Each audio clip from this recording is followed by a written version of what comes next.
스가랴 9장 함께 보겠습니다. 스가랴 8장을 보면 19절에 만군의 여호와가 이같이 말한다. 넷째 달의 금식, 다섯째 달의 금식, 일곱째 달의 금식, 열째 달의 금식, 이 모든 것들이 변해서 이제 즐거움과 희락의 절기가 될 것이다. 유대인들은 왜 이렇게 많은 금식들을 했을까요? 그들은 늘 자신들의 아픔과 또 상처들을 기억하기 위해서 금식을 했죠. 넷째 달 금식은 느부갓네살 왕이 침공을 해서 그 나라가 완전히 멸망된 것을 기억하면서 금식을 했어요. 다섯째 달 금식, 성전과 성읍이 다 파괴된 것을 보고서 금식을 했죠. 또 일곱째 달 금식, 유다 왕 총독 그달랴가 암살된 것을 생각하면서 그들은 금식을 했죠. 또 열째 달 금식은 예루살렘 성이 포위된 것을 생각하면서 금식을 했어요. 이들은 늘 어쩌면 복수의 칼을 갈았다라고 할 수도 있죠. 우리도 좀 잊지 말자 6.25 하면서 금식을 하자. 그러면 오히려 우리 좀 초등학생들이나 중학생들 6.25에 대한 그런 생각들을 다시 좀 갖게 되겠죠. 8.15 때 금식을 하자. 그러면 일본 치하의 그런 암울했던 삶들을 다시 한번 그들이 기억하게 될 것입니다. 그런데 하나님께서 말씀하신 것은 그 금식보다 이제 화평과 즐거움, 그런 것들로 새롭게 삶을 바꿔주시겠다는 것이에요. 그럼 어떻게 그렇게 바꿔주시는가? 하나님께서는 늘 우리의 삶을 어떻게 바꾸시는 분이십니까? 기쁨과 즐거움으로 바꿔주시려는 분이시죠. 9장에 와서 이제 하나님께서 그렇게 바꿔주시는 일들을 구체적으로 말씀을 하는데요. 9장 1절에 보면 여호와의 말씀이 하드락 땅에 내린다. 다메섹에 머문다. 이 하드락이라는 땅은 좀 성경에서 처음 언급되는 그런 땅인 것 같아요. 열왕기상 20장 1절에 보면 다메섹 베나단 침공 때 32왕이 이렇게 연합해서 이스라엘을 침공하지 않습니까? 어떻게 보면 이 하드락이라는 곳은 하나님의 자녀들을 핍박하는 그런 자들이라고 말씀할 수 있을 것입니다. 하지만 이제 이 하드락 그 땅에도 또 다메섹 그 땅에도 하나님께서 임하셔서 그들이 여호와를 바라보는 여호와의 통치를 바라보게 된다는 것이에요. 더 이상 이스라엘 백성들을 업신여길 수 없죠. 이 바벨론 그들도 하나님을 업신여길 수 없고 이스라엘을 업신여길 수 없죠. 하나님께서 임하는 그 땅에서는 오직 여호와 하나님만을 바라보게 되는 줄로 믿습니다. 그 주위의 사람들 또 어떤 나라들이 있습니까? 그 접경한 하맛 땅에도 임하겠다. 두로와 시돈에도 임하겠다. 우리가 예전에 이사야 말씀이나 그런 데서 보면 두로라는 곳은 좁은 항구지 않습니까? 교육이 활발했던 항구, 큰 요새라는 뜻을 가지고 있어요. 이 큰 요새이기 때문에 자신들 나름대로 경제를 부흥시키고 또 정치를 부흥시키던 그런 항구지 않습니까? 그들은 하나님을 바라보지 않아도 충분히 살 수 있다 자신하죠. 요즘에 세상 사람들 어떻게 이야기합니까? 나를 믿어라. 내 주먹을 믿어라. 내 경제력을 믿어라. 그렇게 자신하는 사람들이 많잖아요. 두로도 어쩌면 그러한 나라와 비슷한 그러한 생각을 가지고 살던 그런 나라였습니다. 하지만 하나님께서 어떻게 합니까? 3절에 두로는 자기를 위하여 요새를 건축하며 은을 티끌같이 금을 거리에 진흙같이 쌓았다. 4절 말씀, 주께서 그를 정복하셨다. 그 권세를 바다에 쳐 넣으셨다. 그가 불에 삼키워질 것이다.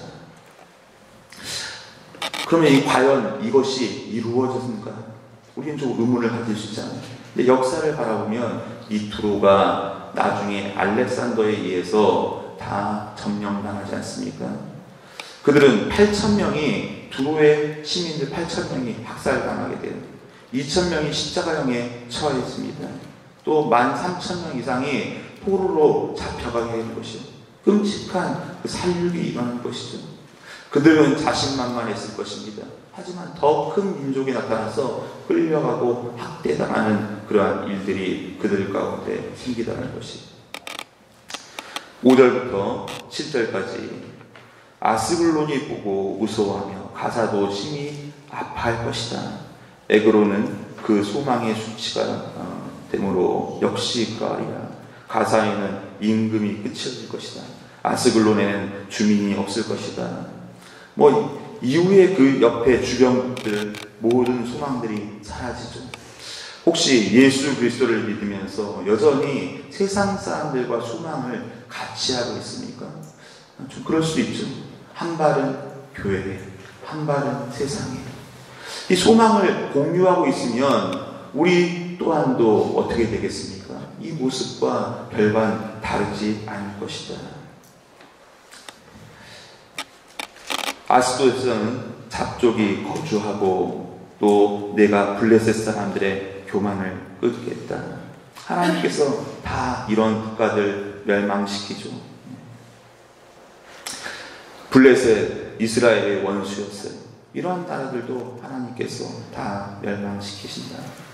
그래서 7절 후반절에 보면 에글론은 여부수 사람같이 될 것이다. 이 말이 무엇이냐? 7절 중반에 보면 그들도 남아서 우리 하나님께 돌아왔다.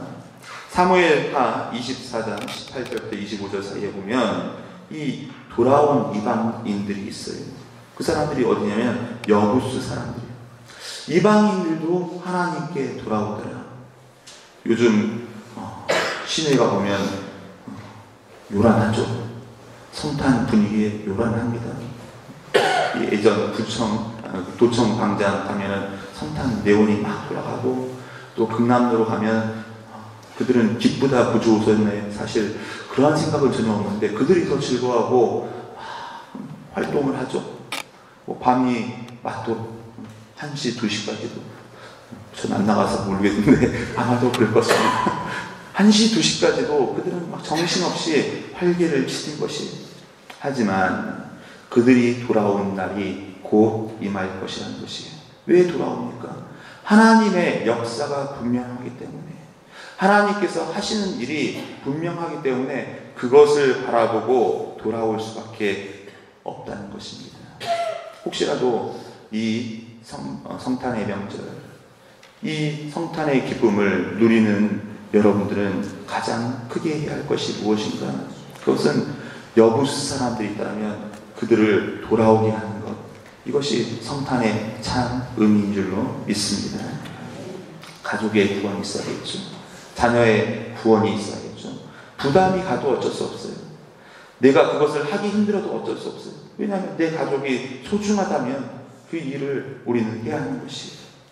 내 자녀가 소중하다면 그 일을 감당해야 하는 줄로 믿습니다. 내 이웃이 소중하다면 그들을 하나님께로 인도하는 것, 귀한 일입니다. 8절, 내가 내 집을 둘러 진쳐 적군을 막아 거기 왕래하지 못하게 할 것이다. 포악한 자가 다시는 그 지경으로 지나가지 못할 것이다. 이는 내가 눈으로 친히 보고 있다. 하나님께서는 어떻게 하십니까?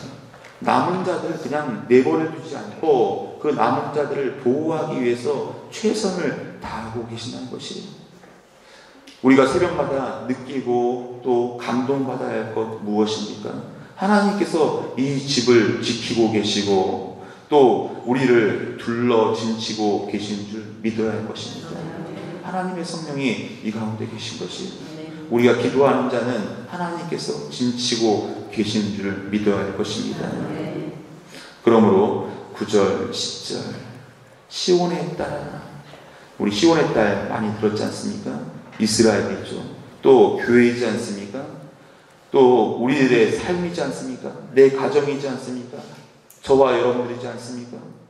크게 기뻐해야 하는데 그 기뻐할 것 왜 기뻐해야 하는가? 예루살렘 땅아 즐거이 부를지어다. 보라, 내 왕이 내게 임하였다. 지금까지의 왕들 어떻습니까? 다 정복하고 패망시키고 억눌리고 억압하는 그런 왕들이었잖아요. 그런데 지금 오시는 그 왕, 메시아는 구원을 베푸시는 왕, 공의를 베푸시는 왕, 겸손한 왕, 섬김의 왕, 그 왕으로 우리에게 오신다는 것이에요. 그는 어떻습니까? 나귀를 타신다. 전쟁의 도구인 말을 타는 것이 아니라 나귀를 타시는데, 나귀도 나귀 새끼를 탄다는 것이에요. 얼마나 겸손한 모습으로세요. 그것을 이루시는 분이 누구십니까? 예수 그리스도. 성경에서 그 말씀을 이루고 계시잖아요. 예수님은 전쟁으로 이 세상을 정복하시는 것이 아니라, 예수님께서 이 세상을 정복하시는 방법은 하나님의 사랑인 것이에요. 하나님이 세상을 이처럼 사랑하사 독생자를 주셨으니 저를 믿는 자마다 멸망치 않고 영생을 주려 하십니다. 너무나도 유명한 말씀인데, 그 말씀을 다시금 곱씹을 필요가 있다는 것이, 하나님의 전쟁의 승리의 방법, 그것은 사랑으로 사람들을 변화시킵니다.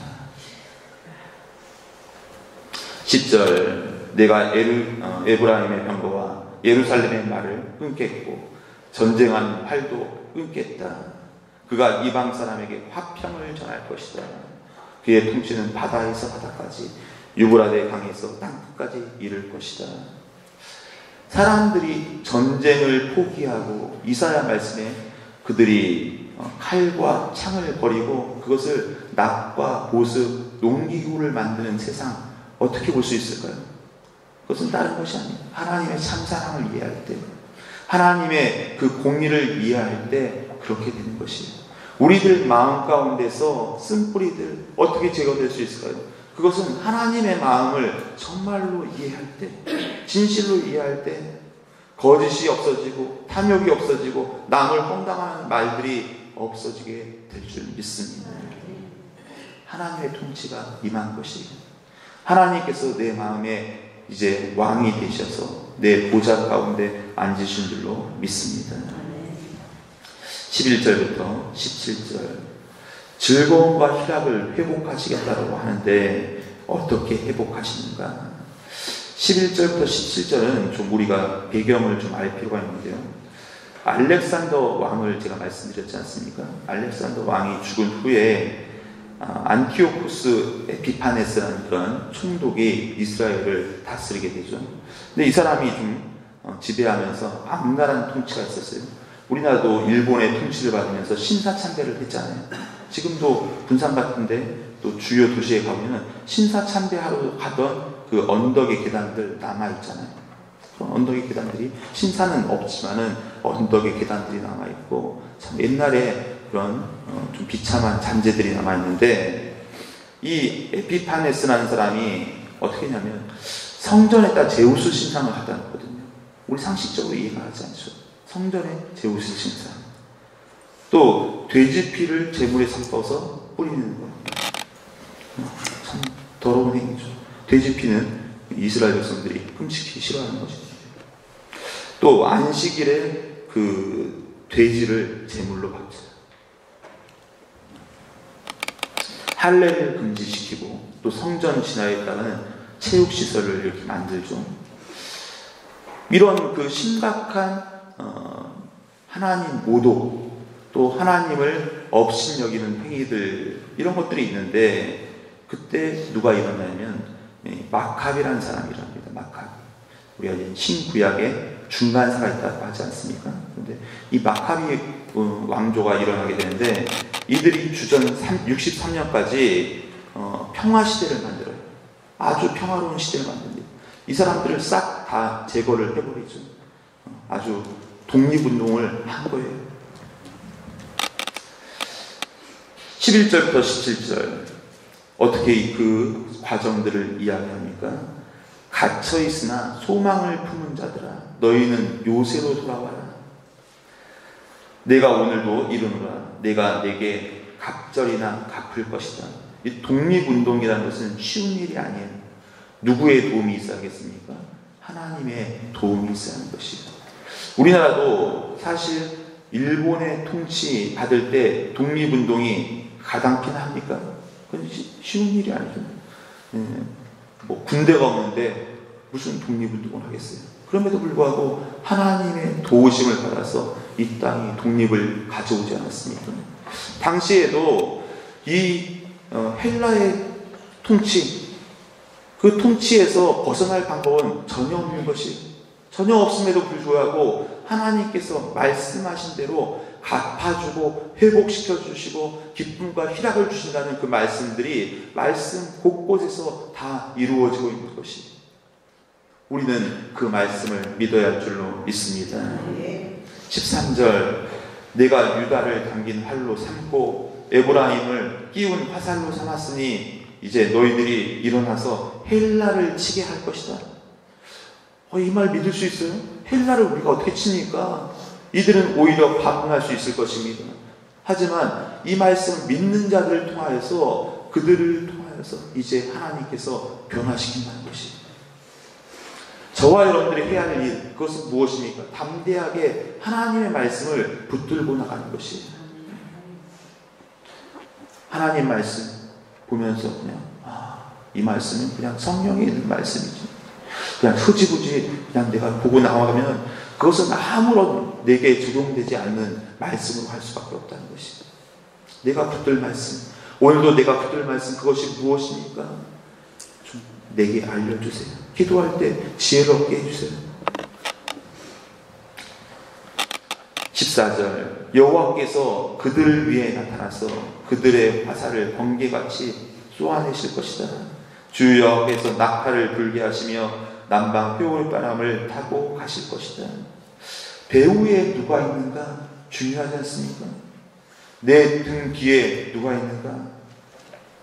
하나님께서 전투 장관, 군대 장관이 돼서 나팔을 부시죠. 군대에서 아침마다 나팔을 불어요. 기상하지 않습니까? 그래서 딱 기상하잖아요. 근데 또 전투에 나가면 그렇게 나팔을 불어요. 나팔을 불고 최전방에 누가 서냐면, 사실 좀 그게 좀 이해가 안 가는 게, 군악대는 좀 뒤에 섰으면 좋겠는데 군악대가 사실 앞에 서요. 앞에 서면서 빵빵 하면서 가는 거예요. 왜 그렇습니까? 그 소리 듣고 따라와라. 하나님께서 우리 앞에서 나팔을 불면서 따라와라. 걱정할 거 없다. 나가신다는 것이. 근데 하나님께서 어떻게 하십니까? 막 회오리 바람처럼 그들을 싹 쓸어버리십니다. 15절, 그들을 호위하신다. 원수들을 삼켜버리신다. 물맷돌을 밟으신다. 보면 좀 잔인한 이야기도 있어요. 피를 마시고 즐거이 부르기를 술 취한 것처럼 하겠다. 왜 그렇습니까? 원수들이 하는 일, 그것이 하나님께 얼마나 가증해 보이는지 제가 좀 말씀드렸잖아요. 돼지 피를 드리고 돼지를 잡아서 갖다가 올려놓고 제우스 신상을 만들고 얼마나 가증한 일이에요. 사실 이 말씀 좀 보면서 그런 기대감도 있더라고요. 일본이 머지않아서 이렇게 내려앉을까. 좀 미워하면 안 되지만, 그럼에도 불구하고 참 옛날에 그런 일들이 있었으니까. 16절, 이날에 그들의 하나님 여호와께서 그들을 자기 백성의 양떼같이 구원하겠다. 그들이 왕관의 보석같이 여호와의 땅에 빛나리로다. 사실 이 땅에서 이것을 다 바라본다. 어쩌면 그것도 소망이 있을 수 있습니다. 우리는 천국에 가서 그거 받는다, 그것보다 이 땅에서 받는 거 더 기대할 수 있어요. 이 땅에서도 받고 또 저 천국에서도 우리가 다 받아 누리기를 소원합니다. 분명히 하나님께서는 믿는 백성을 통해서 그 일을 이루신다는 것이에요. 17절, 그의 형통함과 그의 아름다움이 어찌 그리 큰지 곡식은 청년을, 새 포도주는 처녀를 강건하게 하리라. 영광과 기쁨을 누리게 하시는데, 지금까지는 억울함이 내 마음 가운데 가득했잖아요. 이 억울함들이 이제 싹 사라지는 것이, 우리들 좀 그런 마음들 있잖아요. 억울한 것들 있잖아요. 억울한 것들을 딱 해결하면 그때부터는 기쁨과 즐거움이, 과거는 다 청산된 것입니다. 혹시 아직까지도 좀 억울한 것들이 있습니까? 아직까지 청산되지 않은 것들이 있어요? 우리가 항상 전도하면서 이야기해요. 예수 만나면 그 모든 것들 다 청산됩니다. 아멘? 예, 그런 역사가 있을 줄 믿습니다. 성탄의 기쁨, 그것은 우리가 예수 그리스도를 만나는 것이에요. 우리가 예수 그리스도 잘 만나면, 예수 그리스도 영접하면 그 기쁨이 우리의 삶 가운데 늘 넘쳐날 줄로 믿습니다. 기도하겠습니다.